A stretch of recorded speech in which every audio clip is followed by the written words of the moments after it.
Let's shit talk some Navy rates. Or MOSs as you other branches call them. Remember, the Navy's different because it's better. Let's start with the Culinary Specialist, otherwise known as the CS, or cook. Now, Navy food is known for one thing, and that is being not necessarily the greatest. Usually you have to put on a combination of these to make it palatable. But I will say that it is not necessarily their fault. You see, they have to follow the directions they're given for the recipes to the T, and those recipes are kind of shit, so they're not really left with much to begin with. And the ingredients they start out with usually include phrases like this. Now, with that being said, they still somehow find a way to suck all the fun and joy out of whatever they're given. You see, most of them joined thinking they would be doing something along of this, or doing cool shit with fire like this.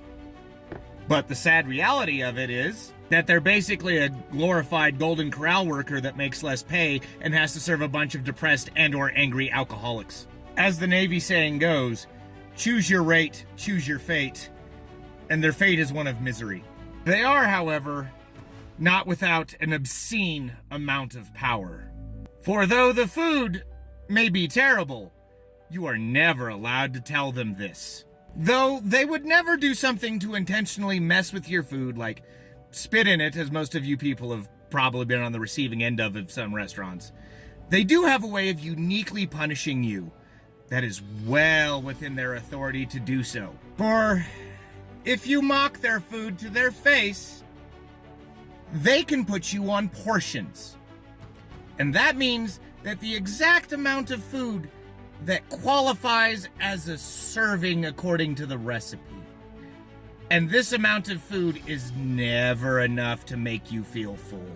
You will spend days in a constant state of mild starvation, especially when you've run out of money to use in the ship store. As they drag it on, days become weeks, and weeks becomes a month, as you sit there being fed the most minuscule amount of food they are allowed to do so. They will tell you that you can come back to the chow line once everyone's been fed and have a second helping. But you never have enough time to do so. For you see, you will always have a watch, or a meeting, or someplace you have to be quickly. And they know this, and they will use it against you. For as the grand lesson in life that all must learn is, never fuck with the people that make your food.